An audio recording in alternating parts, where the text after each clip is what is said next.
Welcome to the Boneyard with Steve Robertson. As always, I am your good friend and host, Steve Robertson, back in Starkville after a quick trip down to Hattiesburg. And I am a South Mississippian, really by raising, right? Born in Canton, Mississippi, but grew up down south in Columbia, and I got a lot of good friends down in the Berg. And I had a chance to go down there and break bread with some friends, some people you might know. It was a great time. It always is. Kind of the last big getaway, before football season. And here we are now, really the final week of camp. Because next week we're going to transition into Eastern Kentucky prep. So only a couple of media availabilities this week. And then we'll kind of get into a routine next week. So no media availability on Sunday. No media availability today. Worked out really well for us, because of the fact that we'd had to hustle back, I ate at Crescent City Grill last night in Hattiesburg. Man, I love the Robert St. John restaurants down there on Hardy Street.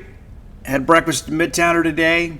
And the new chef there, Neville Barr, incredible meal. So when you're down in that part of the country, let me encourage you to go by and enjoy kind of tying on the feed bags down there on Hardy Street. Absolutely love that place. I've told people before, if they find out I got 24 hours to live, let me go down there and visit with Robert for a little while and maybe have some gumbo. Great time for sure. And we'll talk a little bit about what Jeff Levy had to say on Saturday. But, the bottom line is this, is that here we are. There's not really a lot more to talk about. Get into next week. We'll find out from the players kind of what they expect from Eastern Kentucky, how eager they are to hear the cowbells. If you have not purchased your tickets, let me encourage you to do so. There's nothing like being here because you never know when something amazing is going to happen. And how many times have we seen it happen? Earlier today, I watched those old videos of State winning Game 2 and Game 3 of the 2021 College World Series. I thought to myself, I'm so glad that I was there to witness that. And one of the things that I always pay special attention to is the crowd. Like when I go back and watch those old videos, and sometimes you can see the same faces. There's a lot of people that are true maroon. They go to everything.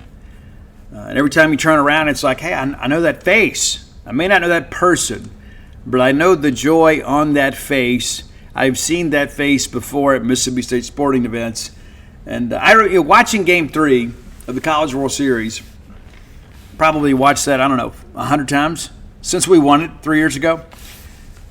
But you can tell in the beginning, we scored that first run, and you can just look at everybody in the crowd. It's like, hey, this thing is about to happen. And then when Kellum Clark, of course, hits that big home run to put us up 9-0, you look around the crowd and everybody's like, oh, we're finally going to do it.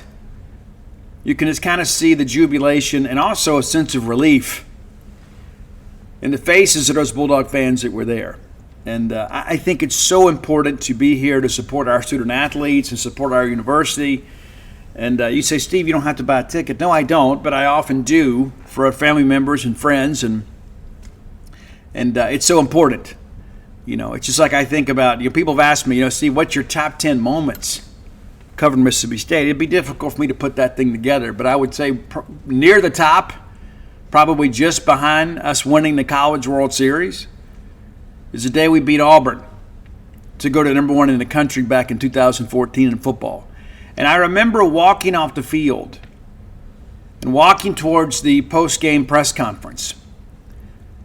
And I passed Dr. Mark Keenum, who was on the field, taking it all in, and really looking at the student section and watching our players go and rejoice with our students and just seeing the absolute delirious chaos that was happening at Davis Wade Stadium. It was a moment that we have not seen. We all knew.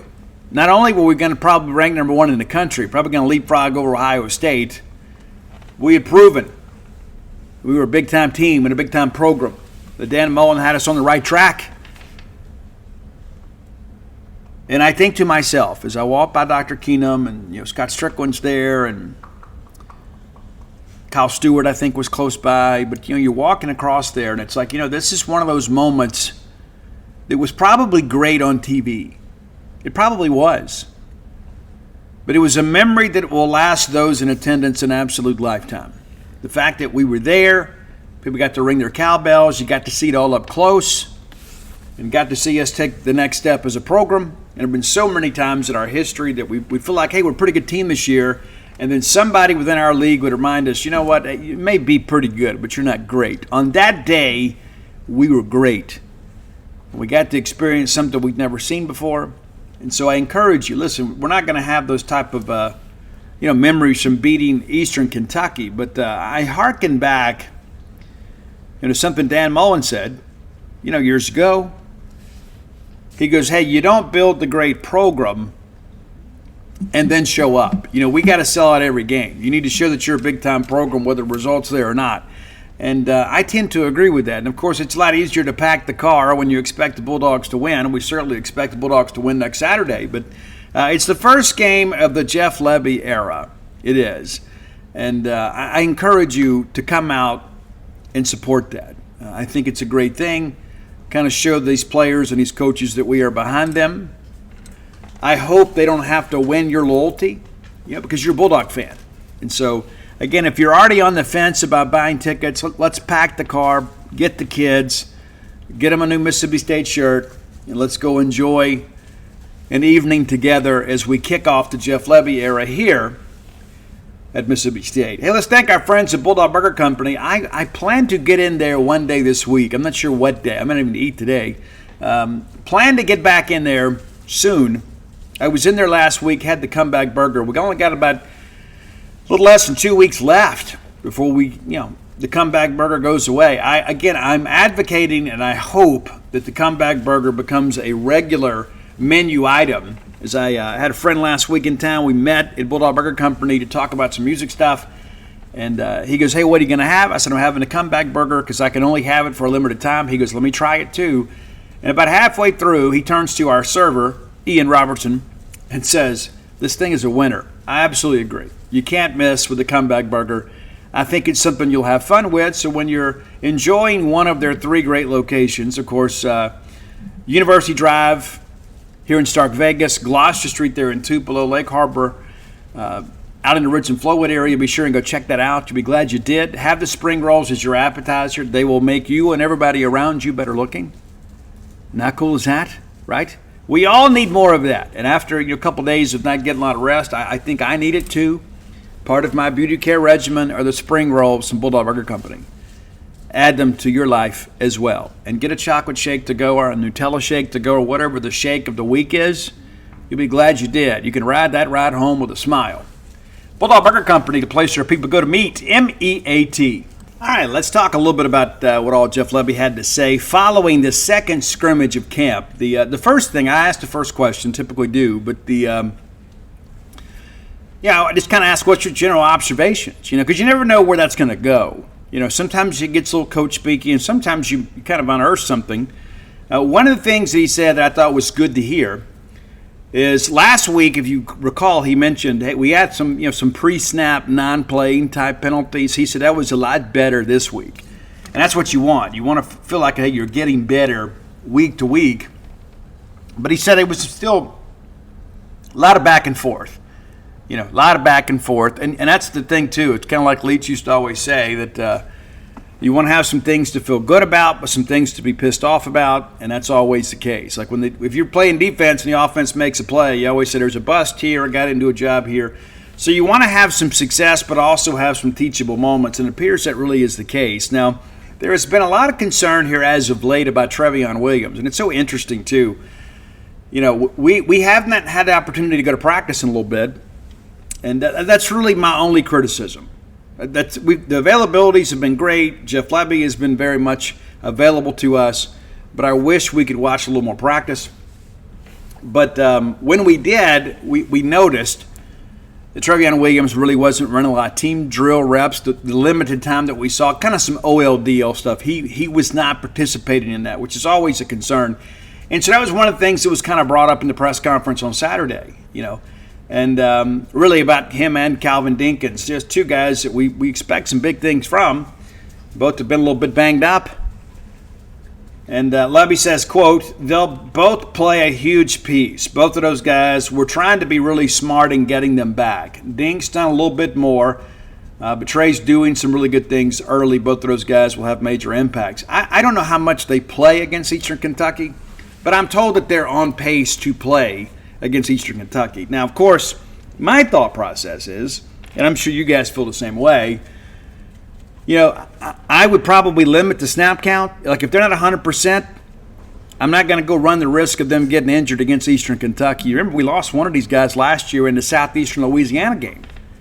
And so I like the approach here. If they're not 100%, we don't want a re-aggravation or recurrence of the injury or have any setbacks in camp. It's one thing to lose a guy in the season. That's kind of the nature of football. But to lose a guy in camp, kind of a tough thing.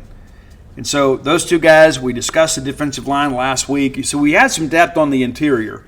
But those two guys, we believe in many respects, may have the highest ceiling of the returners. So we need them to be very good. Asked about the wide receiver group. Of course, Chad Bumpus kind of had carte blanche last year to kind of go get who he wanted. What a great class Chad put together. And, of course, Chad's probably going to – Chad may be, if you know Chad too, Chad will be honest with you about his guys. Now, he has high hopes for everybody, but if somebody's not quite there, he's going to tag it. They got to get better. And so I thought, hey, let's ask the head coach. Obviously – as an offensive play caller, you want to have as many toys available, and it appears the wide receiver room is full of them for the Bulldogs. Levy says, quote, we have good players in the room, and we have some quality depth. We should be able to play 7 to 8 guys from the receiver room and play on those guys to play winning football. I think it means and to rely. It's not guys who can just play. It's guys who can go win. I feel we're good in that room. Now, you heard last week, he talked about how happy he was with the offensive line. And then this week he talks about he feels like we're good in the receiver room. And, of course, you got a lot of names. You got a lot of numbers. Got to figure out a workable rotation. Of course, hopefully, against Eastern Kentucky, just about everybody can play. But I love the statement, it's not about guys who can just go play. It's guys who can go win. Some of the times in the Mississippi State, history, we just said, well, this guy's good enough. Good enough has not really been good enough. We've got to be great. We have to have an expectation for great. We have to talk about greatness. We have to expect greatness. We got to go out there and coach greatness. And it appears to me that Jeff Levy certainly is on board with that with us. Talked a little bit about running back room. And, that's one thing that I asked him back in the spring. And he goes, we got to get better at running back. And I think going and getting Booth makes us better at running back. I mean, we would have loved to have gone in the portal and be able to get a 2-year guy. A guy that comes in, and now you kind of look at it, we got 3 seniors. And so as a result, that kind of impacts our recruiting targets for the 2025 class. You already have 2 high school backs committed in this class. Probably need to add a portal guy. Probably do. Because when you begin to kind of work through that, you begin to think about, hey, you've got some talented freshmen. We feel like Xavier Gayton's going to be a dude too, but how much he plays this year still kind of remains a mystery. But wouldn't hurt us to have an experienced guy, and I think that's probably a priority in the portal as you get deeper into the year. And of course, that'll all take place in December. So about 4 months from now, we'll probably be talking a lot about portal running backs because of the fact that we have 3 seniors to be moving on. Back to the offensive line. Again, Levy praises the offensive line. And it's so interesting.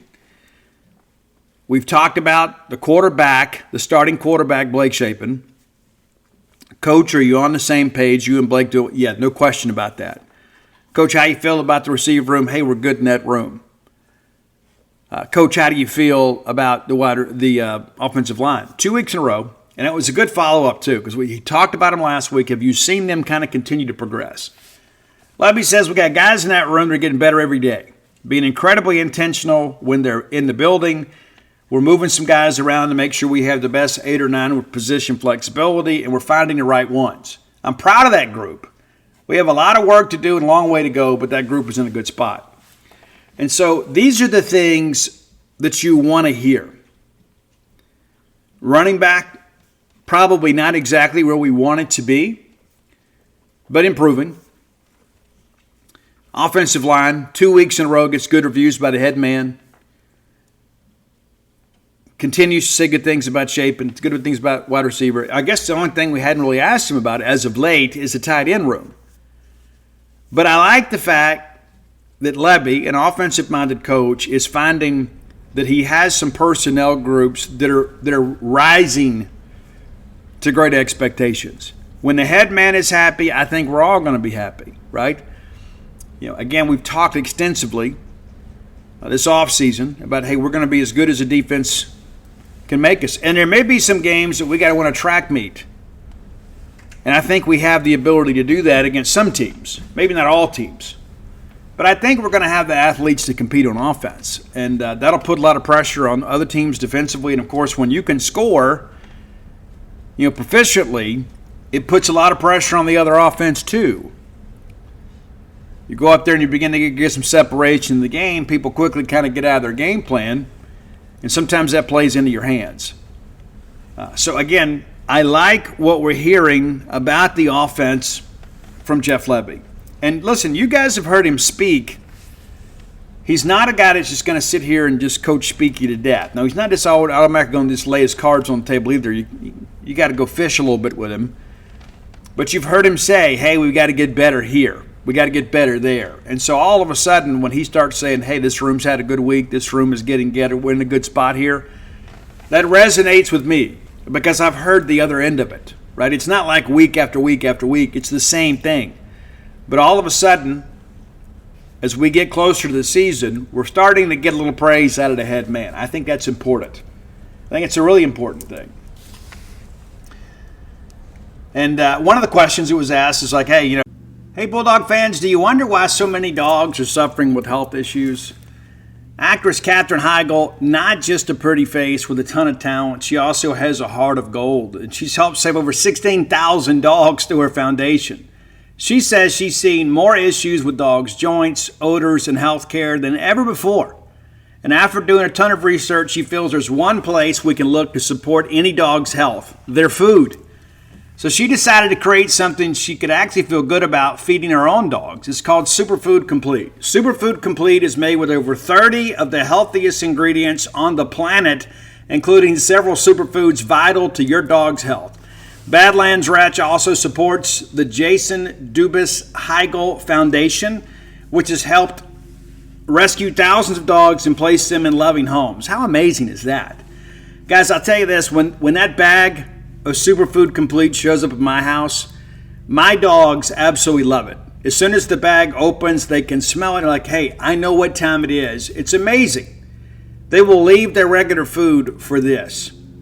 Maybe you should give it a shot too. You love your dog?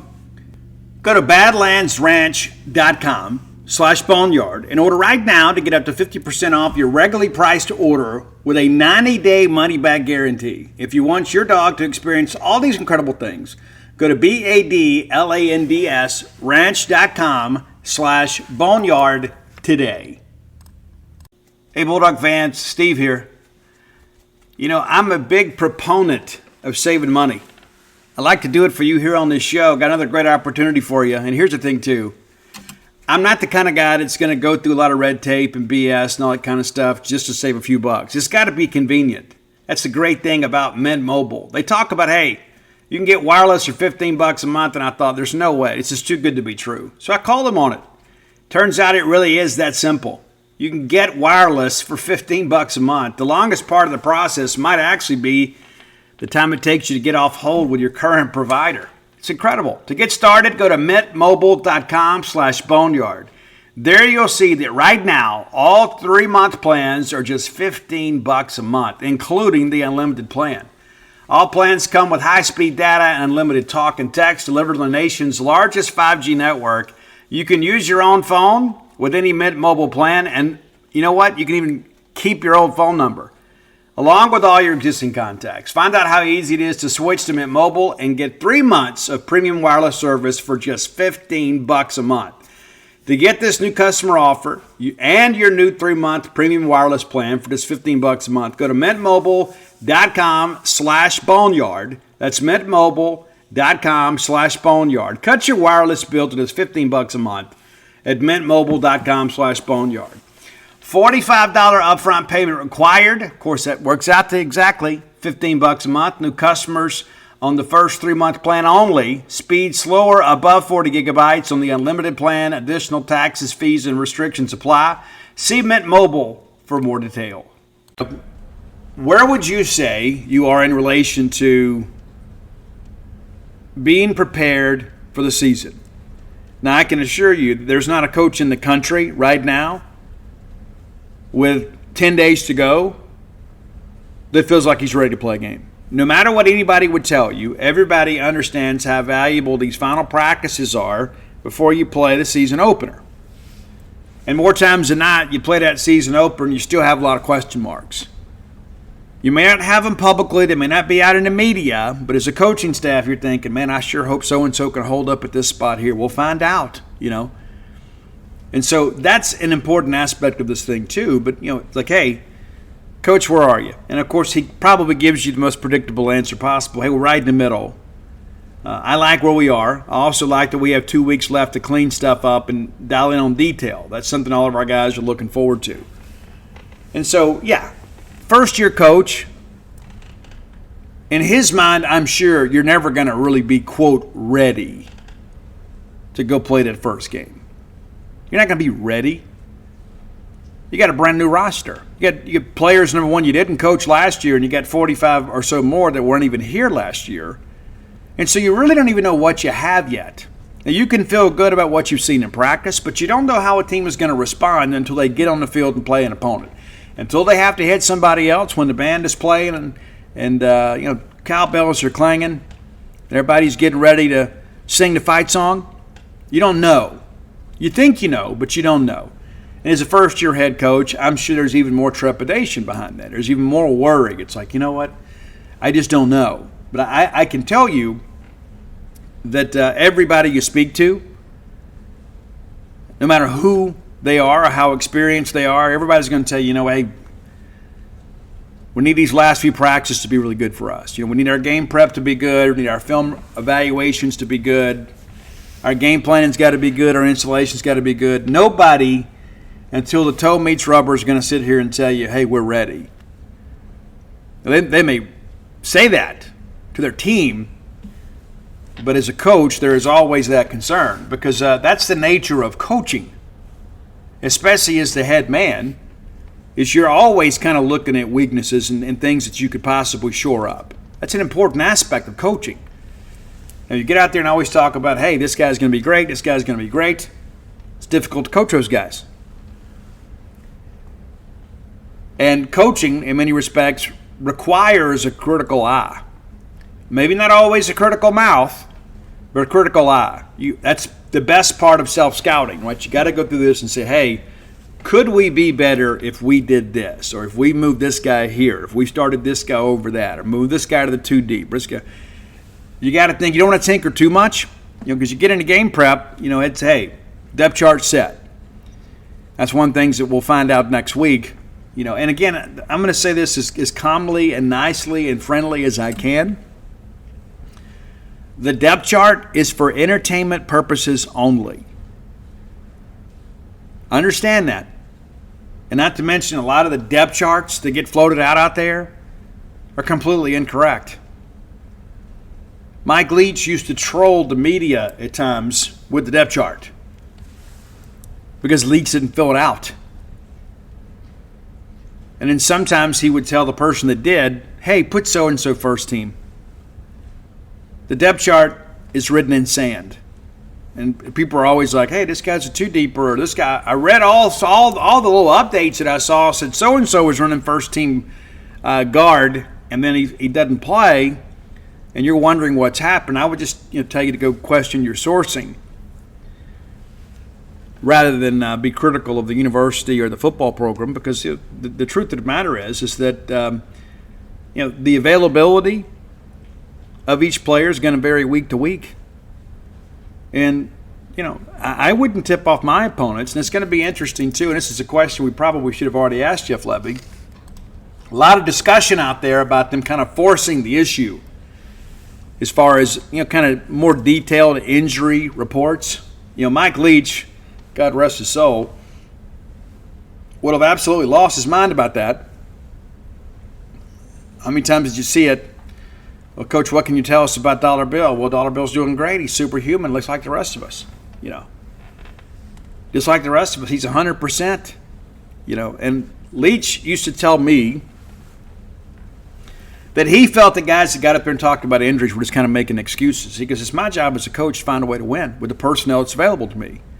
And you go out there and you talk about, hey, this guy's beat up or this unit's beat up. He said, it's almost like you're laying the groundwork to excuse a defeat. And he goes, I just don't feel like that I should do that. So it wasn't the fact that he was kind of being cagey with the media. It's just the fact that he's like, hey, we're going to take who we got and we're going to go try to win a football game. I sensed some of that with Jeff Levy too. And Jeff had kind of told us earlier in the year, I'm not really going to talk about injuries unless the guy's out for the year. But it'll be interesting now that it hasn't been mandated yet, but there's a lot of discussion that it's going to be, that you got to get out there and give an injury report. I would presume on Monday. And we're going to talk a little bit about some banged up guys a little bit later in the show. We kind of break down the secondary. But that'll be interesting to kind of see how that kind of unfolds there. I've asked about the specialist. He said it's neck and neck. Said Levy, we've got one more week of competition before we dial in on one guy and name him a starter from a kickoff or a field goal standpoint. I like where both of them are. I expect Nick Barmera to be the kickoff guy and Kyle Ferry to be your field goal specialist. That's what I expect. Now, according to some people, they disagree. But based on what I'm hearing, that's what's going to happen. And that Kyle Ferry is going to be your field goal kicker, and Nick Barmera will be. And Barmera may actually be a factor in the punting game, too. We'll kind of see. But I like kind of what I'm hearing about that group. And considering that we're probably going to be in some games where flipping the field is going to be important, special teams may take on greater significance this year for Mississippi State than it did even last year. And I go back and I think about us losing that ball game in Arkansas. We missed 3 field goals, and what do you know? We lose by a field goal. That still just chaps my hide. It absolutely does. I'm sure you guys feel the same way. We go up there in 2021, we were the better team. Got behind early, we kind of battled our way back. Next thing you know, hey, we're in this thing. And Will Rogers, one of his finest moments as a Bulldog quarterback, you feel like the game is over, and what do you know? Will leads us right down the field, less than a minute to go, and puts us in position to kick a game-time field goal. We can't do it. And even Sam Pittman trolled us and says, I knew he wasn't going to make it as soon as he walked out there. Many of you felt the same way. And that's not necessarily to be critical of the kicker at the moment, but the reality of it is that we had no faith in the kicking game that year. And that's an indictment on the previous staff. You can't be in that situation. And granted, we had a guy get hurt. Okay, I get that. But when we have to go out there and hold our breath for an extra point and a short field goal, then there wasn't a short field goal to tie it at Arkansas, but we missed 3. You can't miss 3 field goals in a game on the road and expect to win. It's just a recipe for disaster. But Kyle Ferry, of course, has been very, very good, and I expect that to continue. And I don't really care what anybody else says or reports. It makes no difference to me. I trust my sourcing on this 100%. And so, barring a setback, I feel like that our kickoff specialist and our field goal kicking will be good. Punting we'll kind of see. And we talked about that on the show extensively last year. It was one of the most frustrating things about the season for me. You said, well, Steve, the losing, I think they contributed to the losing. You can't go out there. Goodness, we could pull a kid out of the student section and go out there and average 30, 32 yards a punt. I'm just kind of telling it for what it is. And one of the reasons that our net punting average is so good is because I think they were so surprised that we couldn't kick it farther. It was absolutely abysmal last year. And listen, I wish everybody that ever wears a maroon and white the best as they move forward, unless they play against us. If they play against us, I hope they have a terrible game. I'm petty. But we went out, got those guys, and they just weren't good. And here's the thing, too, that there's nothing wrong with being honest about that. There are some players that are just not good enough to play here in every sport. It's, the Peter principle. Everybody rises to their own level of incompetence.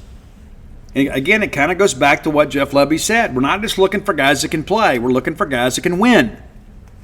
We need to be about winning, not just playing. And there have been several times in my life that even our fan base has kind of embraced, well, I just want to keep it close. I don't ever want to keep it close. I don't want to get blown out either. But I want to win games.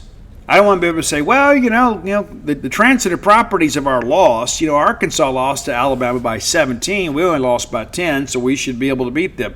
Got nothing to do with anything. Just something to talk about. But we have to have a winning mentality.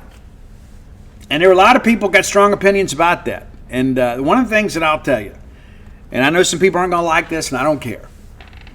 It is now football season.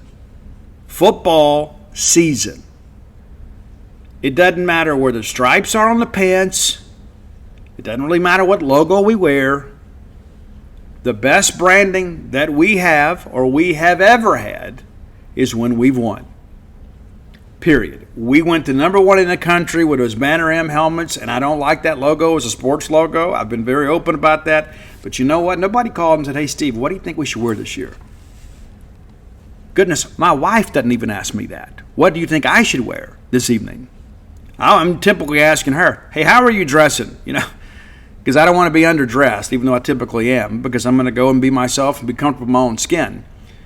But what matters now is not about, quote, marketing. What matters now is what happens on that football field. We can wear green helmets for all I care, provided that we win football games. That may be a thing. It's not going to be. But you understand my point. It's time for us to major in major things. And it's interesting, a lot of people out there, that what they think is important to them. And I'm going to give you a quick aside on this, right? I worked with a guy one time that did not know the difference between the need for a text and the need for a call. Just for some reason couldn't comprehend it. I'm sitting there working through some budget stuff, and I got all kind of stuff I'm working on. And they're aware of this. They're aware that I'm very, very busy and I'm on a deadline. I got stuff I got to do. And so they text me, and then immediately before I can even respond to the text, the phone is ringing. And so my policy on that, and I enacted this policy years ago because of this individual. If you text me and then immediately call me, I'm not calling you back for 1 hour. 1 hour. And if you call again, I'm adding another 2 hours. When you text me, especially when I'm busy, you should understand that I'm busy. I will get back to you at my earliest convenience. I'm prioritizing what's important in my life, right? And so it's so incredible to me how a lot of that kind of correlates to what we do now.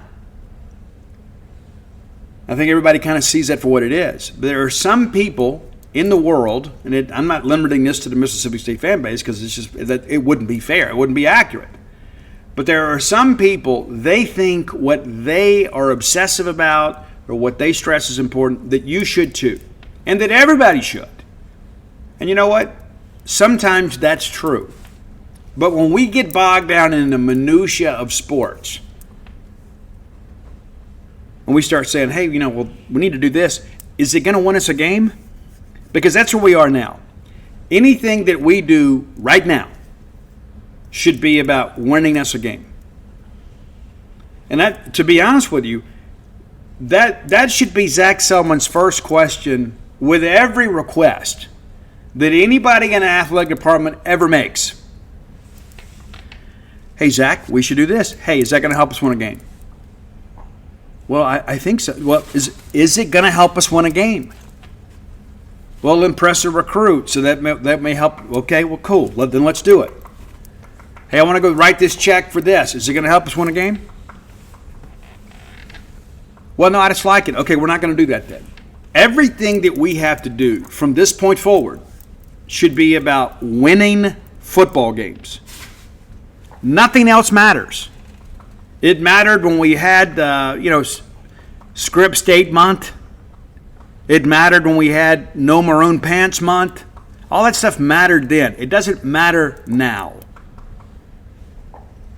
Because you can get beat in the same pair of pants you can win in. You can get beat 50-0 wearing the same logo that you beat Alabama in. Right now, it's about football. And it's time for all of us to come together and focus on football. And you say, hey, Steve, what we think and do doesn't really matter. Well, in some respects, it does. It doesn't impact the field unless you're coming to the game, and you should. But nothing we do between now and the end of the season is going to impact the game when it comes to these little minor things. And I love the people. It's well, Steve, the minor details matter. And then you meet them and you're like, they don't matter to them. That's the thing it's important to understand. A lot of people want to kind of enforce standards that they don't enforce on themselves, right? They want to hold Mississippi State to a certain standard. I don't accept mediocrity. And then you find out that really everything about them is mediocre. And so maybe that's part of the issue too. It's like, hey, everything around me is just kind of average. I really want my sports team to be great so I can feel better about life. Maybe that's true. But everything from now to the end of the season, the end of the Egg Bowl or perhaps a bowl game, has got to be about winning football games. And I'm going to share this with you too. And Zach Selman doesn't need me to run interference for him, but all the emails and everything else about everything else, my honest opinion is he shouldn't respond to them. And that may hurt your feelings. It's what's my athletic director. Sure, he is. And you feel free to voice your opinion about stuff when you come to the Road Dogs tour and all that kind of stuff where you see Zach in person. But now that we're in football mode, the fact that you think, hey, could we get a little bit less ice in the drinks? That's got to wait. That's got to wait. Everybody needs to be united in the same cause, and that's winning football games. All right, time for today's top 10 list. As always, brought to you by closewithblair.com. CLOSE with Blair, BLAIR.com.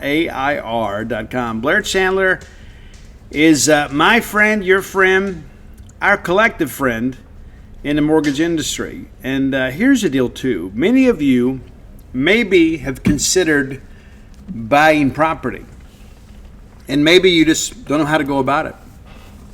Maybe you've attempted to buy property in the past, and you've been turned down. Or maybe you're just kind of starting out in life and you don't know anything about the process. Rather than go through all the guesswork and maybe landing with the wrong individual that'll get you in a bad deal, stick with a winner like Blair Chandler. 23 years of experience in this industry. Top 1% close ratio in the country back-to-back-to-back years. Recently made the move to Priority One Mortgage. The same level of service went with him. He has closed several Boneyard loans over the years. And so it's important that you understand, hey, this is someone that can make this process a little easier for you. You can visit the website, but let me give you his phone number, just between us girls here. 601-500-2344. 601-500-2344. That goes directly to Blair. To the man himself, not through a call center, not through a receptionist, directly to him.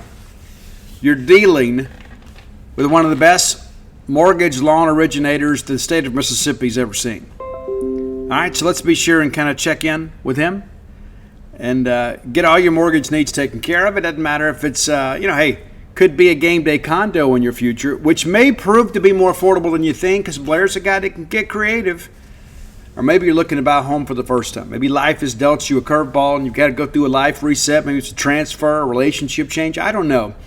But take something stressful off your plate and give it to Blair in the capable hands of which he will handle all of those things for you. Take the guesswork out of it. Don't overcomplicate it. Deal with a winner like Blair Chandler. Thus, closewithblair.com. Okay. We did the acoustic guitar intro list, I guess it was last Monday. I had 2 requests for this, and it's such a great list. And I love the list. I really do. It's one of those things, too. I love music that builds, right? And so 2 people hit me up. One's name was James and Debbie. So 2 listeners hit me up and said, hey, Steve, that was a really good list, but there's some great songs with piano intros, rock songs, classic rock songs, songs that we all know, songs that we all love. Steve, can you please lead us to the promised land? And yes, you have come to the right place. No one could do a better list than this one. I'm just going to lay it out there for you. We may disagree on the order, and I know there's some other great songs with piano intros, but in my estimation, these are the top 10. These are the top 10. And I know as sure as I say that, somebody's going to hit me up next week and say, Steve, you missed this one. And I'm going to say, yeah, you're right. Yeah, you're right. Not that I'm from Louisiana, but I did live there for a while. So here we go. Top 10 classic rock songs with a piano intro. Some of these you're already thinking right now. I know this is on the list. Chances are you're correct. Number 10. A song that starts with a piano intro and kind of works its way in through some synthesizer type stuff, and then the last minute or so is kind of rocking. It sticks as Come Sail Away. It's a Dennis DeBerg song, and you know, I really prefer the Tommy Shaw songs, but this is a Dennis song, and the vocal on it is incredible. But I love the piano intro on it because it begins so softly, and then it just builds and builds and builds over the length of the song. And by the end of it, you're just singing along, and you're like, you know what, I'm feeling good about life. And that's the best thing about music, man. It can change your mood. There's a song to fit every mood, but sometimes when I'm kind of down and depressed, I just want to listen to something up-tempo and kind of turn that mood around. That's one of those songs that can do it for you. Number 9. This is one of those songs, too, that a lot of people know. And, again, piano intro, and then this one kind of gets a little bit, it's very much a pop song, but it really kind of builds and builds and builds. And the outro is unlike the intro. It's David Bowie's Changes. Absolutely love that song. I know many of you do as well. And speaking of piano intros, just yesterday on my way down to Hattiesburg, I had to put on some Tupac. It just kind of hit me. Got that earworm, and I had to listen to Tupac's Changes. So if you want to add that in there too, you can. But absolutely love that. Of course, there's just so much to that. That was kind of a take on a Bruce Hornsby beat on the Tupac thing. But anyway, I digress. Number 8, there are a few songs that we could go with this band that, you know, Christine McVie did a great job kind of laying down and tickling the ivories for us a little bit. But I decided to go with Don't Stop. I love that song. It's one of those songs, even in the early 90s, that had a bit of a resurgence. And I love the fact that this new generation has embraced Stevie Nicks and Fleetwood Mac. It tells me, number one, there's been some good parenting, but also, too, that there are a lot of people that have some pretty good taste when it comes to music. Because I don't think a lot of stuff today is memorable. I'm just going to say it for what it is, and I don't want you to get off my lawn or anything. But I had somebody, just yesterday, somebody shared this Facebook post with me and said, hey, what was better in the 80s than it is today? And somebody said just about everything. There's some truth to that. And as I mentioned last night over dinner, I love the fact that I don't have to go buy a record, a full-length LP to get one song. I love the technology that's available today. So any song that strikes my mood, I can just typically go find it on Apple Music. But the music from the 80s is superior. The movies from the 80s, I would venture to say the fashion from the 80s. And in some respects, I would say the morality of the 80s, even though it was the decade of excess, better than today. Not going to spend a lot of time on that. But there was a lot of things that were better back then. As one person astutely pointed out, life was better in the 80s. All right, number 7. I think this is the saddest love song of all time. Of all time. Some people may disagree. Part of it's because I'm a huge Amy Lee fan. Huge. I even kind of like some of the dance stuff she did. But who knew that we had this Victorian beauty living out of time from Arkansas? That make any sense? What an angelic voice from Amy Lee and Evanescence. And the song is My Immortal. And the band version, you got to go with the band version. Okay, I don't like the adult contemporary version nearly as much. I feel like I get shortchanged when I don't hear the full band kind of kick in. And the video is incredible, not just because she's so incredibly beautiful, but because I think the song and the mood is encapsulated in the video. It's great. And it's one of those things, too, and at some point, we've all been in these relationships, and we may not even realize it for a while. But that's the thing. You know, it's like you get through it, and you begin to kind of wonder, you know. You do. It's like, though you're still with me, I've been along all the while. Man, that's tough. It is. It's tough. But I love the song. I love the authenticity. I love the fact that it elicits a lot of emotion from people. And I remember seeing a YouTube video some time ago when Amy was singing this song in Paris, France, sold out show, and she's singing it, and the crowd just kind of takes over. And that's what great songs do, right? They become ours. You know, somebody else may have written and performed this song, but because we so identify with the message, it becomes part of us. And that is one of these songs. Number 6, a song that's been part of the Mississippi State experience for some time. And some of you don't like it. Some of you are just hot take, clickbait people anyway. It's true. You just don't want anybody to tell you that. But it's like, I'm going to hate everything. You know, no matter what happens. I hate this. I hate that. I hate the hot dogs. I hate the drinks. I hate the team. I hate the uniforms. I hate the music. I hate everything. But when we started doing Don't Stop Believing before the fourth quarter, it was pretty cool. And listen, I get it. You're down 51-0. Don't Stop Believing kind of misses the mark.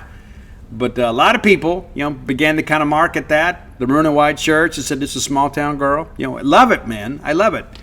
And this is one of those songs, too, that I think really resonates with people. And again, it may be a little bit overplayed in the Mississippi State experience. But it's an amazing song. And I have read, and it's so interesting, too, like... I think some of these music journalists were born in 2010. Because I have read extensively over the years, the most downloaded song is Don't Stop Believing. Got a big push, of course, at the end of Sopranos. A lot of people were like, hey, what's that song? So it kind of unveiled it to a new generation. Number 5, great song off the Use Your Illusion 2 album, I guess. It's November Rain from Guns N' Roses. And again, a song that builds and builds and builds. The video, fabulous. We get to see Stephanie Seymour. Chef's kiss. But the video itself is, I don't remember how far over budget it went, but they really went all out with this. And they had a little bit of a short film around it. And the whole thing is based on a short story. Axl Rose has talked about that. It was a short story that he read. And it inspired the concept for the video. Super cool. You can find that video on YouTube as well. Number 4, and you knew we'd get here eventually. Some of you would think it's number 1 because I am a Lynyrd Skynyrd fan, and I am from Mississippi. I'm a Mississippi kid, but it's number 4, and it's Freebird. And you say, but Steve, if that's number 4, the top 3, well, you may have a different top 4. And I love the intro to this. And, of course, Freebird, I think, is one of the best guitar solos of all time. You had 3 guitar solos. Everybody played. Steve Gaines, Alan Collins, Gary Washington. Everybody had their own part. Alan Collins wrote this song but didn't want anybody to feel left out. Great track. A Southern. It's basically like if Simple Man is the amazing grace of the South, I gotta think Freebird may be the I'll Fly Away, Oh Glory, that song. It's a Southern hymn, man. Number 3, I got a friend of mine I had dinner with last night. He'll be pleased this song make the list, but it's a no-brainer to me. Love the song, love the piano intro, love again how it builds, love the vocal on it, and it's the Beatles' Hey Jude. And if you've seen the movie yesterday,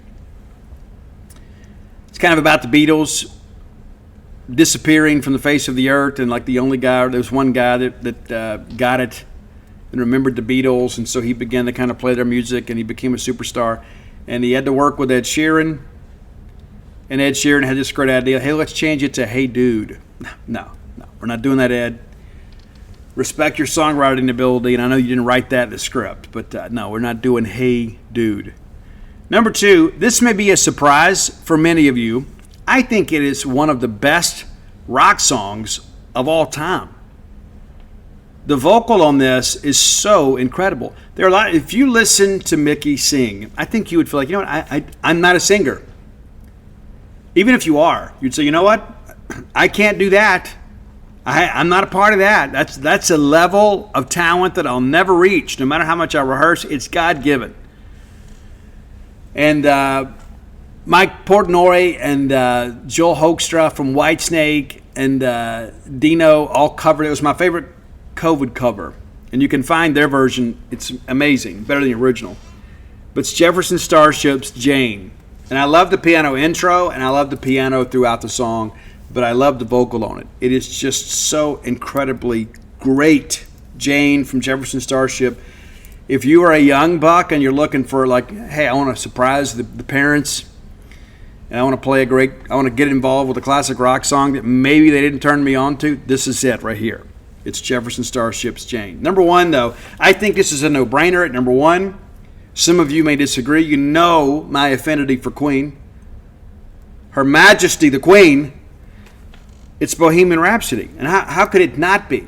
It's so great. And it's so funny, too, like you hear the opening bars and people just begin to sing. This is one of those epics. This is one of those songs that just kind of stands the test of time. And, Wayne's World, of course, kind of reintroduced it to a new generation. And, of course, then the movie Bohemian Rhapsody came out. This, again, a masterpiece of music composition. And if you haven't seen the movie, I'd encourage you to see it.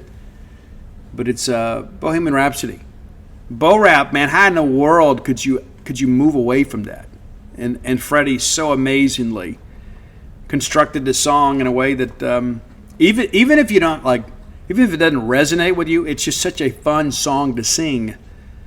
And, when Garth Algar was driving that Pacer, and Mike Myers, who was Wayne Campbell, gets in the car and says, hey, Bohemian Rhapsody, gentlemen. And next thing you know, you're like, what is this? And you see how much fun they're having, and it makes you want to have fun too, right?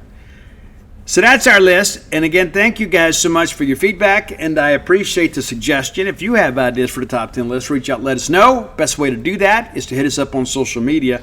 Roy Samonte, my friend, the keeper of the list, is on Spotify and Twitter, now called X, at Dogmatic67, DAWGMATIC 67. Give him a follow. He's not going to be tweeting out pictures of his birthday cake or anything like that. There's not going to be any shirtless pics, even if you're into that thing. Roy's not going to do that. He rarely ever tweets, but when he does, he sends out our list, and that'll make it easier for you to find him. Not everybody's a Spotify listener. I get that, but we do appreciate your feedback. If you are on Spotify, you can just follow Roy there and then peruse our fine list and download them. You never know. Something cool may come along. I kind of enjoy being the DJ for you folks, too. I do. I enjoy, like, hey, I've had so many people have hit me up. They said, hey, Steve, when I travel sometimes, I kind of get stale with on a podcast and that kind of stuff, and I just want to hear some music. And hey, Steve, you turned me on to some songs that I forgot and some bands that I didn't know. I love it. I love being the DJ for you guys. And so let us know if you have an idea. We just might do it. All right, next segment of the show brought to you by Campus Bookmart, a Starkvillian institution. I was in there earlier this week, I guess the weekend, and I went by and visited Miss Kathy Brown. Love her to death, man. They do such a great job outfitting this wonderful fan base in the latest in Mississippi State merchandise. Whether you need new clothing, whether you need new decorative items, maybe you need to get a birthday gift, an anniversary gift, because nothing makes Bulldog fans smile more than getting new Bulldog merchandise. So look no further than Campus Bookmart. We may have a special announcement coming up pretty soon. We'll share that with you when the details are finalized. But next time you're in town, go by and see their smiling faces. You'll be glad you did. If you can't make it to town, you can visit them on the World Wide Web at campusbookmart.net. You can also get some of my books there. While you're visiting, you can peruse their website, find everything you need, and have it delivered right to your door. We encourage you, as always, do your best to support a Starkville business. You know, when you go do your online shopping, instead of going to Amazon or eBay or whatever, and getting something that perhaps is not licensed and not the right color, stick with the experts at Campus Bookmart. Visit the website at campusbookmart.net, and by being a loyal Boneyard listener, we'll give you a phrase that pays. It's BSR, which stands for Beautiful Steve Robertson. That gets you free shipping on all orders over $75. Any order less than 75 bones, absolutely incomplete. Okay, we are going to complete our opponent previews today. And so we are at the end of the schedule, the regular season schedule, which means we've got to talk about the Ole Miss Rebels. Now, interestingly enough, Lane Kiffin joined the program back in 2020. You guys may remember all that. They did. They went 5-5. Of course, they opted out of playing Texas A&M, which is probably a loss that year, probably. But they didn't play the game, so it is what it is. They went 5-5. And so ever since then, though, it's been a good run, for Lane Kiffin and Ole Miss. I think everybody that's probably objective about this would agree. I mean, Lane Kiffin's probably exceeded expectations at Ole Miss. In 2021, they go 10-3. They lose the Sugar Bowl. Still finished ranked 11th in the AP poll. In 2022, they went 8-5. And, of course, that's, Mike Leach's last year. You win the Egg Bowl. A lot of people in the college football media said Ole Miss has left Mississippi State behind. Not only do we have the better record, we win the bowl game and finish with a top 25 ranking ourselves and the Golden Egg Trophy. Now, last year, much different dynamic. Ole Miss goes 11-2. They win the Peach Bowl, finish ranked in the top 10. They return much of that team this year. Expected to be really good. Let's take a quick look back at last year. They open up with a 73-7 win over Mercer. And I'm sure that made a lot of people happy, except for the Bears of Mercer. At least they got a check out of it. But tough deal. And, of course, then they had to go to Tulane. A lot of people thought Tulane may upset them. Of course, quarterback was out for Tulane. It was a game for a while. Give the Green Wave a lot of credit. Willie Fritz, the group down there, did a really good job. Of course, Willie's moved on, but Tulane was ranked 22nd at the time, so it was a good win. It's a very good mid-major program that has won a lot of games the last few years. Got them at home, had to play with a backup quarterback, but it was a bit of a game for a while. They host Georgia Tech the next weekend. 48-23, and that's a Power 5 thing that went absolutely the way Ole Miss needed it to go. They scheduled that game, and then Georgia Tech obviously hasn't been very good. It counts just the same, right? But 48-23 win, really no question there. They go to Alabama. A lot of people in the SEC media were picking Ole Miss to go to Tuscaloosa and win, and they don't. It's a 24-10 victory for Alabama, and I don't know if you remember this, but it was a game for a while. It was 7-6 Ole Miss at the break, and then Alabama puts up 11 points in the third and then puts the game away with a touchdown in the fourth. That Alabama defense really, really good in the second half, and they win the game 24-10. A lot of Ole Miss people thought, well, we can still win the West. We just need a little help. They get LSU 55-49, a wild game, if you remember. I'm sure many of you watched that game, but this is one of those crazy ones. Ole Miss scores 21 points in the fourth quarter to win that game 55-49. And, Ole Miss jumped out to the early lead. It was 21-7, and then LSU comes storming back. It is 31-28 at halftime in favor of Ole Miss. And then, defensively, LSU kind of tightens up there in the third quarter, and they take the lead. And then Ole Miss does what good teams do. They found a way to win a ball game. And it was so crazy, too, that you look up late after LSU has gone and done some good things, and they're up 49-40 halfway through the fourth quarter, and then Ole Miss finds a way. That's what happens. They go make things happen. Jackson Dart scores. It's now a 2-point ball game. Ole Miss gets the ball back late, and touchdown pass from Jackson Dart. 55-49. Big win. No ifs, ands, or buts about it. Big win in Oxford, and everybody thought, you know what, hey, a lot of Bulldog fans say, hey, they lose to LSU, they're out of the race. But it lingered for a while. Arkansas, and for some reason, Arkansas tends to really play up against Ole Miss. I can't really explain it. I'm sure there's some Ole Miss fans out there that probably think the same thing. It's like, why does Arkansas always kind of the fly in the ointment for us? And there have been some years in the last several where Arkansas has kind of wrecked Ole Miss's season. Everybody knows 4th and 25. Everybody knows that. One of the wildest finishes we've ever seen. Arkansas actually leads the series with Ole Miss 38-30. And of course they win last year, but it was 27-20. The year before, Arkansas ran all over Ole Miss. In 21, Ole Miss wins it 52-51. Remember KJ Jefferson incomplete on a 2-point play on the final play of the game. In 20, Arkansas wins 33-21. I mean, so you can kind of do the math here, but a lot of these games are always close. They truly are. I mean, and there are some crazy ones too. Of course, that 53-52 win back in 25 or in 15, excuse me, and then the next, Arkansas beat them 4 years in a row, like 14, 15, 16, 17. And other than that 30-0 shelling in 14, you remember that? Bad Bo, right? All these games have been close. All of them. Even the games that Ole Miss won have been close. So, that's one of those things you look at and say, hey, it's in Oxford, so Ole Miss should be able to handle it. Well, they did. But Arkansas gave them a tough ball game. The next week they had to, or 2 weeks later, they head to Auburn.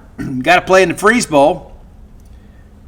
And Ole Miss wins that game too, 28-21. Another close, tight ball game. On the road, and they win. Then they get Vanderbilt, and it's a shame this rivalry has come to an end with the schedule rotation, the Battle of the Vanderbilts. But I guess Ole Miss gets to keep the trophy. They win 33-7. And then Texas A&M gives them a great game. And again, Ole Miss finds a way to win the thing, 38-35. And everybody thought, hey, they're going to go to Georgia. It's the game of the year. This is going to determine so much. And really what it did is it reminded Ole Miss that, hey, even though you've had some incredible improvements under Lane Kiffin, you still don't belong.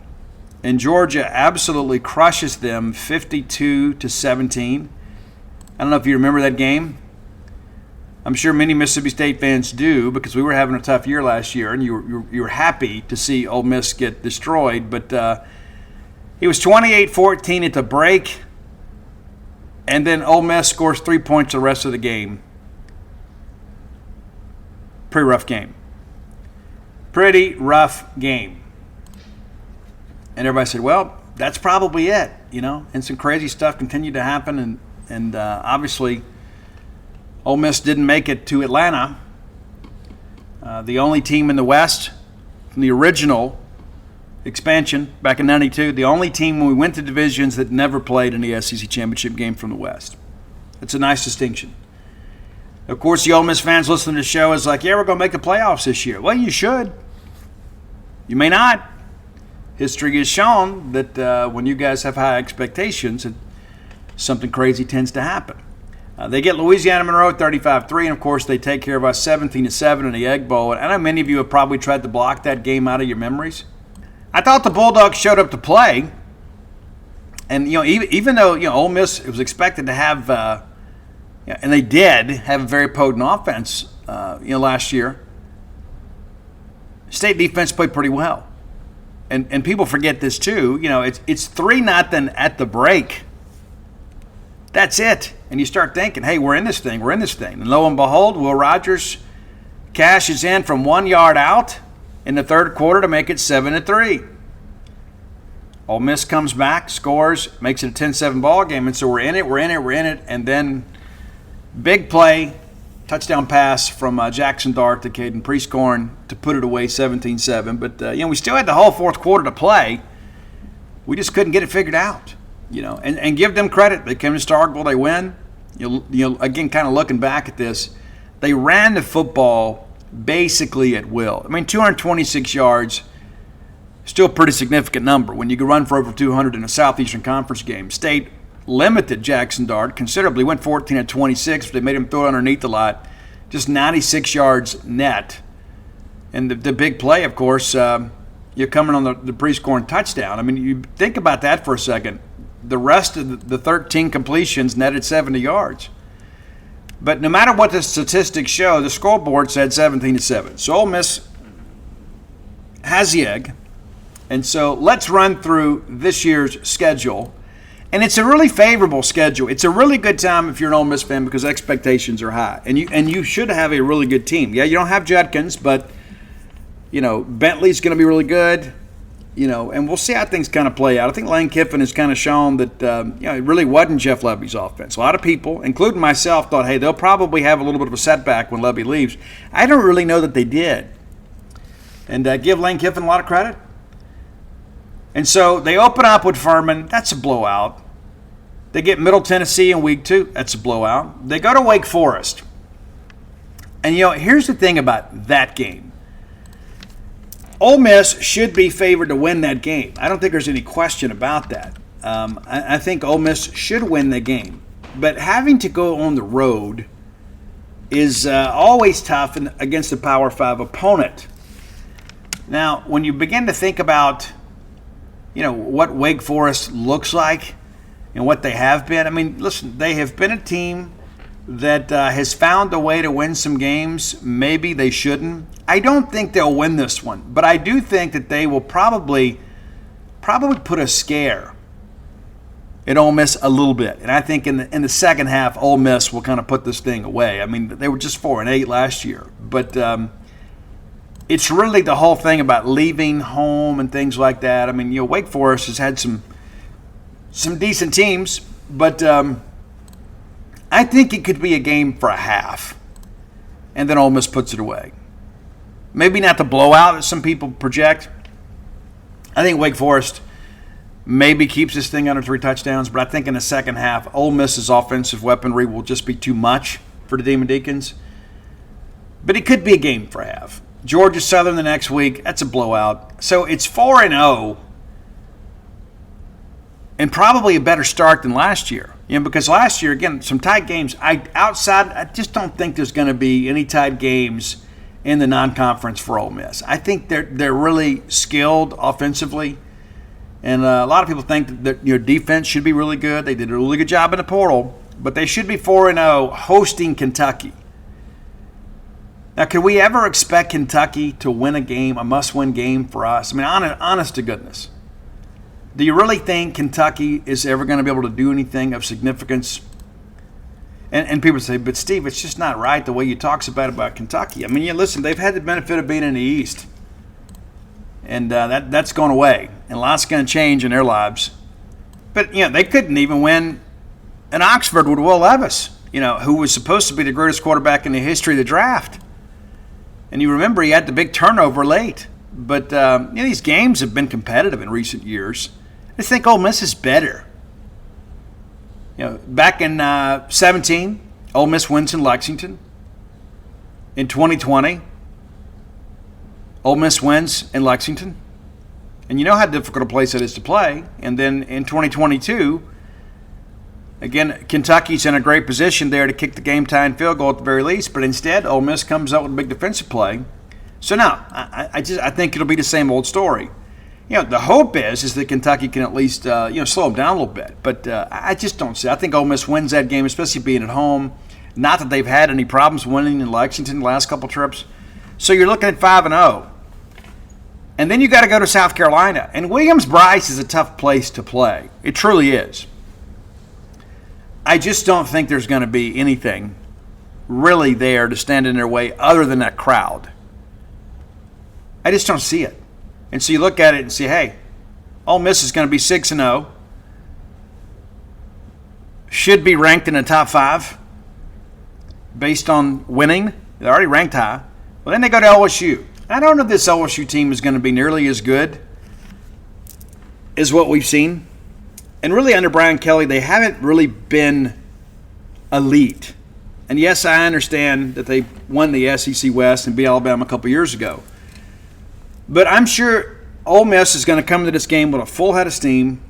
It's going to be a primetime game.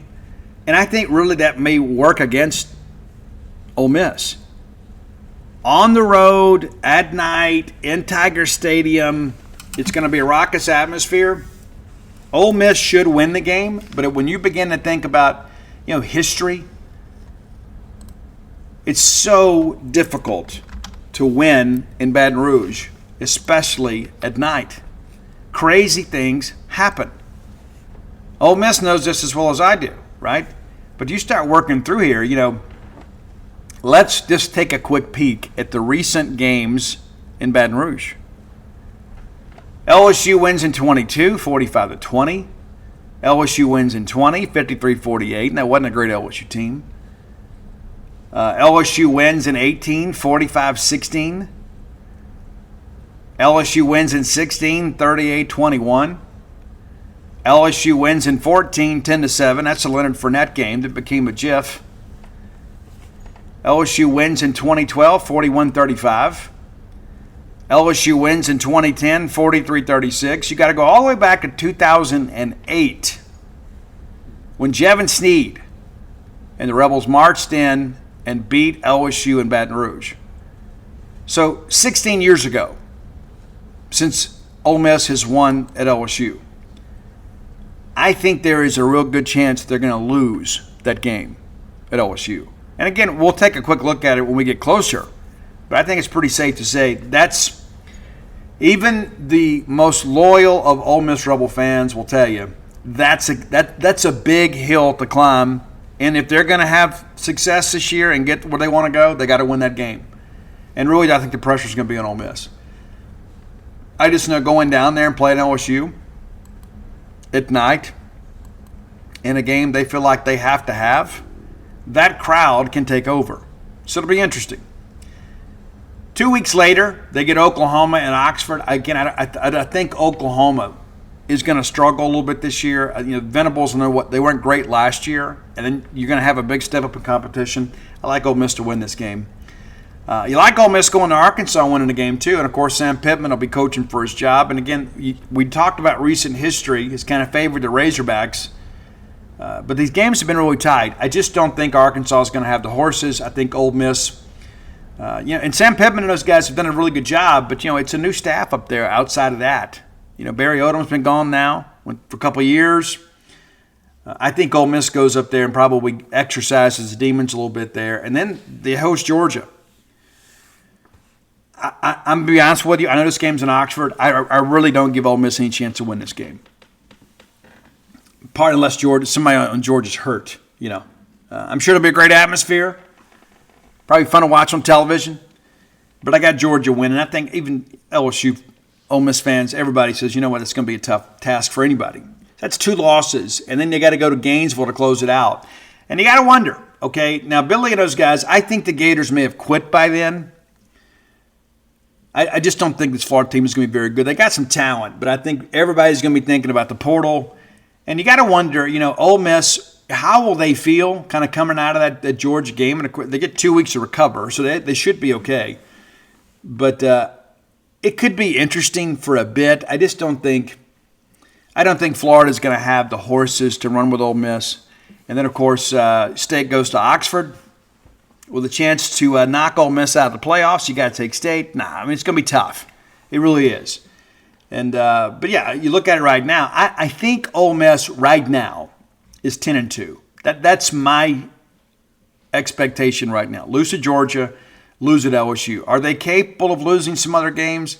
Yes, but I think it's going to take almost a Herculean experience or a major injury at Ole Miss, and you don't wish that on anybody. But, they will run through the first half of the schedule without any trouble whatsoever. And then think, again, at Fayetteville's been tough. I just think Sam Pittman and those guys are going to be thinking about hiring and moving trucks at that point. At Florida, traditionally would be tough. I just think the Napier era is about to come to an end. And, of course, you never know what's going to happen in the Egg Bowl. But you've got to feel like right now you got to favor Ole Miss. And, again, we'll revisit as we get a little bit closer. But the reality of it is Ole Miss should have a really good year. Will it be enough to get into playoffs? That remains to be seen. But I got the Rebels going 10-2. I don't know how you feel about it. But, yeah, they should have a really good year. And if it doesn't happen this year, it's probably not going to happen. They're kind of all in for this year, and they've got a team and a favorable schedule. So it should be a year, and that's what's going to make it even tougher for Bulldog fans, right? It's because we feel like, hey, we're probably middle of the pack. Maybe we'll get bowl eligible, and these guys are playing for the playoff. It seems like there's a big gap there. And so you're going to be kind of hate watching Ole Miss and hoping they drop a game. But if history has shown us anything in years when Ole Miss is expected to really contend for the SEC championship game, they find a way to lose a game they shouldn't. So we're hoping for that. Final segment of the show brought to you by the Stark Vegas Clubhouse. Just Google Stark Vegas Clubhouse, and their Facebook page will auto-populate for you, and you can peruse their pictures and check out all the wonderful amenities that are available to you and your guests when you book your stay in the Golden Triangle at the Stark Vegas Clubhouse. You got that great back porch area. You got 5 bedrooms, 2 baths. You got a full-service kitchen. You get the wet bar. You get the fire pit outside. It's a wonderful place to just kind of recreate with friends or family, whether it's a couple's weekend, a family weekend. They can accommodate you just 5 minutes away from the Mississippi State campus. How cool is that? You can do your tailgating right there. A lot safer environment, too. And what I mean by that is you don't have to worry about your possessions walking off. It's unfortunate. That's the world we live in. But you can tailgate there and then leave there and just go enjoy the game and then come back and pack up and clean up. Or even do it before you go to the game. But the reality of it is that's a great option for you. Now, when you Google, some booking options are going to come up too. You're going to have Airbnb, you're going to have VRBO, and you can go that route if you want to. But if you want to save some money, book through the Evolve website. I can save you 10% with promo code BSR10. And it doesn't always have to be a weekend deal. This is the renovated clubhouse. It's available throughout the year. So if you're bringing a work group to town, this may be a better option for you than going out and getting 5 hotel rooms. Be sure and check it out today, the Stark Vegas Clubhouse, the best place to stay in the Golden Triangle. Let's talk DBs here for a little bit, talk Bulldog secondary. And I look forward to talking some more offensive stuff later in the week. Now, this group has been a little bit beat up. And then that's the thing, too. A lot of new faces, but some returning guys, too. We're going to start with Kelly Jones. This young man is 6'4", 195 pounds, and runs a legitimate sub-4.4 40-yard dash. Was just a quarterback in high school because he was the best athlete on the field. And I remember watching this film the very first time, and I'm thinking, why doesn't this kid have 20 offers? Ended up being a little bit of a battle late between State and Ole Miss, and State ultimately wins there. Kelly's a guy that grew up wanting to play at Mississippi State, and it's difficult to overcome that. But after a redshirt year, Kelly Jones has emerged as what is believed to be the top cornerback on the team. And to be honest with you, when you begin to look at what we've had historically with Martin Emerson and Emmanuel Forbes, DeCamerion Richardson, he is in that same category, and he might be a better athlete than all 3 of those guys. And, of course, all 3 of those guys are in the National Football League now.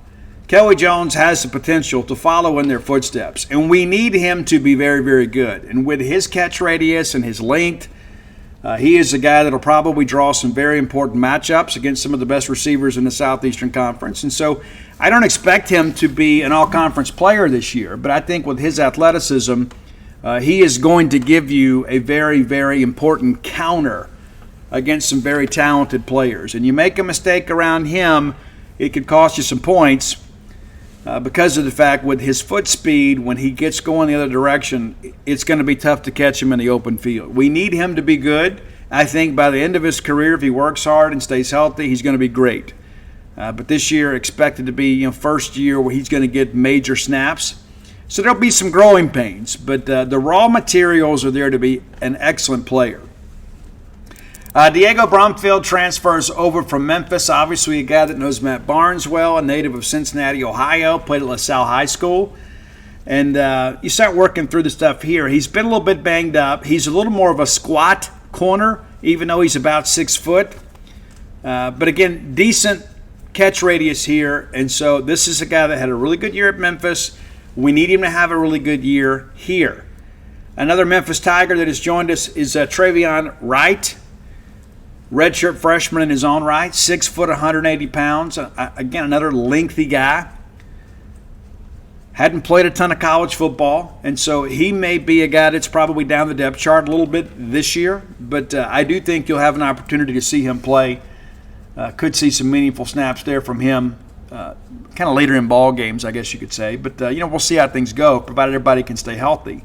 Now, Radar Jones, a guy that was, 4-star out of high school. He was a quarterback at Horn Lake High School. He goes to LSU, ends up leaving LSU, had some academic issues he needed to address. He got that taken care of. And, we need Radar to be good. But to expect him to challenge for a starting spot at this point in his career is probably asking a bit much. But a very skilled athlete, 6'2", 180 pounds, and you're starting to see kind of a consistent theme here with these Bulldog corners. Much bigger, much longer. Guys really fleet of foot, and Radar certainly fits that metric.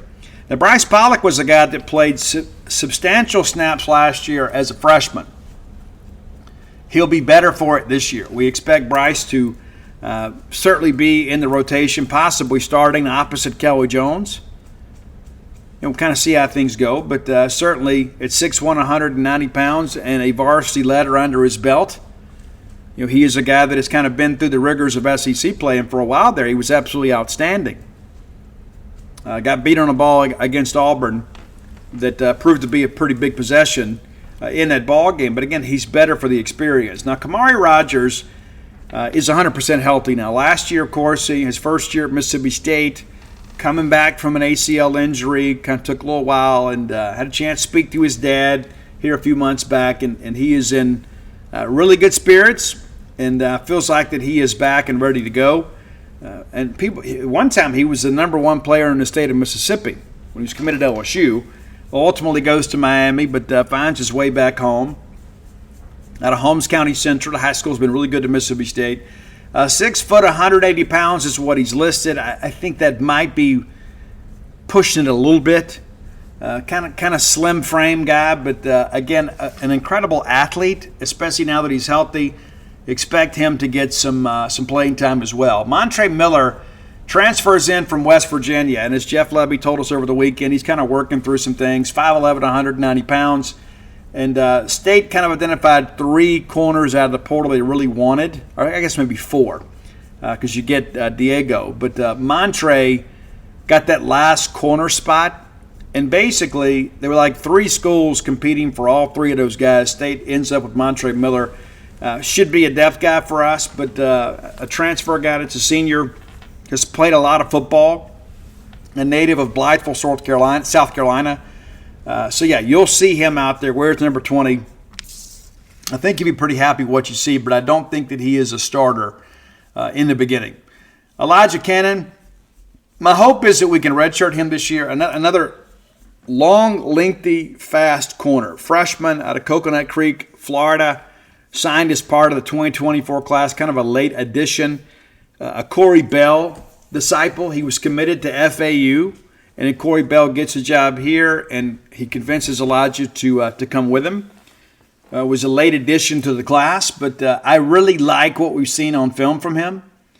Really excited about him. And so I think the corners room is actually in really good shape from an athleticism standpoint. Now, that said, we don't have a ton of experience on the returning roster, which is what kind of necessitated us going into the portal and adding Miller and Brumfield. So, we'll see how those guys go. I suspect they're probably second on the depth chart. That's what I expect today, especially with those guys kind of battling back from some injuries. But, I do think both of those guys play pretty extensively for Mississippi State in a rotation. Let's look at our safeties a little bit here. Good group. And that was one of the concerns last year, which is one of the things that kind of necessitated Isaac Smith playing as a freshman. He played a considerable amount because we needed him, but also, too, Isaac Smith is a potential NFL guy. He's that talented. Made some plays for us last year. He people forget he missed the spring last year, so he didn't play with the benefit of a spring under his belt, and just kind of got out there and made it happen. Top defensive player in his class in the state of Mississippi when he came out of Itawamba Agricultural High School. I have been an Isaac Smith fan from the beginning. A lot of people told me when he was a recruit he's going to end up at Ole Miss, but I remember talking to him that summer, and it was pretty clear that he and Ole Miss were going in different directions. I know some people on the Ole Miss side, so they didn't have a favorable evaluation of him. I think that's probably horse hockey. But yeah, I like Isaac Smith. I expect him to start. I expect him to be a difference maker for us. And this is a guy, too, like in high school, if you watch his film, he absolutely crushes people, especially when he gets downhill on them. I love this kid's game. I think you just got to give him some time, let him get some game reps. Brylan Lanier, I had a chance to speak with the defensive coordinator, Keevy, down at East Mississippi, and he says he thinks Brylan Lanier is a third-round draft pick right now. Now, this is a young man, too, that prepped at Paul Bryant High School there in Tuscaloosa, went to Alabama, found his way to East Mississippi Community College, and one of the things the coaching staff said at East Mississippi that I really liked is that he approached every meeting like a pro, showed up with a notebook, paid attention, asked questions, made sure he understood, and I expect Brylan Lanier to start. I think Brylan Lanier is a guy, too, that could be a difference maker here. He's another guy, 6'1", 190 pounds. And you put him out there in the nickel or put him out in the dime package, he is a guy that you probably don't want to see him line up over you if you're a wide receiver. Like his physicality, like his ability to track a football, I think he is going to be a very good addition to this team. Corey Ellington is back, a senior. You know, Corey went into the portal and then quickly withdrew. He's back. Been a little bit banged up. Not exactly sure how much he'll play against Eastern Kentucky. We'll see what happens over the course of the next couple of weeks. But, again, a guy that needed football. We signed him, and he's coming here and played a lot of snaps. You know, there were some times that he kind of got a little bit lost out there, but I think in this new scheme, he's done pretty well based on source reports when he's been healthy. Need him to be healthy. 6'3", 200 pounds. A guy that wasn't expected to play as a freshman, and then he did. Tyler Woodard, former Mississippi State commitment. We ultimately didn't sign him. He ends up going to East Mississippi, worked some at corner. That really wasn't his game. Had to do it for a team need. Moved back to his natural position of safety. Very, very talented guy. Had a chance to see him at a 7-on-7 tournament the spring of his junior year. And said then, this is the best defensive player here. Now he's a Bulldog, 6'2", 200 pounds, probably a second-teamer, but is a guy, too, that will hit you. He will change your oil for you. Out of Freedom Prep Academy out of Memphis, Tennessee, has a couple years to play. So we'll see how well he acclimates to life and times in the SEC. Now, Kobe Albert was a guy who was highly recruited out of Fairfield, Alabama, went to Kentucky, transferred to Mississippi State, and then early in camp last year tore the ACL. He's still working back a bit. And so to expect him to kind of jump in there and start this year is probably asking a lot. In the middle of the year, maybe a different story. Maybe. We'll see how things progress. But when he has been mentioned, and he has been asked about extensively, he's been mentioned as a guy that's basically in the rotation. And they're going to need him for sure. Jordan Morant, another former four-star, has been primarily a special teams guy. He has played at times at safety, later in ball games, a little bit in the rotation. 6 foot, 210 pounds, has earned a couple letters, a native of Parsippany, New Jersey. We'll see how things go with him. But again, primarily a special teams guy, probably a depth piece. And I say that as favorably as I can. I just think there are some guys with a little higher ceiling ahead of him on the depth chart. That's not to say that he won't play. And he was a guy, too, that really kind of unfair to him. There were some people last year kind of reporting that he was running first-team safety, and those things just weren't true. And then we get deeper in the season, and people are like, hey, whatever happened to this guy? Well, it's because of the fact there was a false narrative painted, and a lot of people went for it. But, yeah, I think he's a depth piece, special teams guy. We'll see how things go. Love for him to take a step forward. Now, Cyrus Reyes, another guy we expect to redshirt this year. Late signing out of Katy, Texas. You look at his film, though. He's very intriguing, 6'1", 200-pound guy. Made the flip late. on signing day, I guess it was, but a late addition to the class, and a guy, too, from Taylor High School, done some big things out there. Now, Hunter Washington's a guy that's been here for a long time. It feels like he's only a junior. Another guy from Katy, Texas, by way of Florida State. I think he's a guy, too, when you look at he and Brylan Lanier, probably going to play a lot of the same positions. I think ultimately those guys probably are 1-2. And I think Lanier probably gets a leg up here. And Hunter's a guy, too, that's played some at corner. Is a guy that's also played kind of some dog safety. And so he has some versatility. I like him better as a safety. I think he's a guy, too, that's not scared to go up there and walk up in the box and lay a hat on somebody. And you need some guys like that. And so I feel good about where we are with him. And I think the pieces really, when you kind of run through all this stuff, the pieces of this team are really good. It's just a matter of kind of getting them together. Chris Keys, of course, is back with us, but out of Collins High School, transferring from Indiana. Had a big play in the Arizona game. I don't know if we win that Arizona game without Chris Keys. Kind of laid it out for you. Jatavius Johnson's a redshirt freshman. We expect him to redshirt. But again, a lot of raw athleticism, and there's, unlike the safety in the corners room, there is some experience. There is some guys here that have played a lot of football above the high school level. It's going to be important to kind of keep these guys healthy. That's one of the most important things for Mississippi State this year. You got to stay healthy. Got to stay healthy because there's not a lot of experience depth behind a lot of these first teamers. And so I have heard some things from source reports from people that actually watch practice and not just people that claim they do and talk about it on the internet. And they say the secondary has actually kind of come together a little bit. Even though you've had some guys that have been banged up, the group itself has been good. And they've kind of held their own even against our first-team receiver group. And you know what we have at receiver. And so we'll see how things kind of progress. Nice little video the other day of Isaac Smith taking a football away from a receiver and scoring a touchdown. I think Isaac Smith may prove to be kind of the captain of the back half of this defense. We talk about Stone Blanton being the guy calling the checks in the middle, but I think it'll be Isaac Smith in many respects, kind of getting people lined up. But it helps having some mature guys, and I love the D1 bounce backs, right? Love those guys because they know what it means to be in a major college football program. So that's our positional preview today. We'll be back on Wednesday, and we'll flip over and talk some more about some offensive football. But we've talked extensively about defense, and then we'll get through our offensive positional previews in time for game day. How about that? It's going to work out pretty well for us. But hey, if you hadn't done so, go to dutynoblebook.com, and you can pre-order the brand new book, The Dude. All the files have been submitted. Everything is at the printer. We're just kind of waiting for a delivery date now.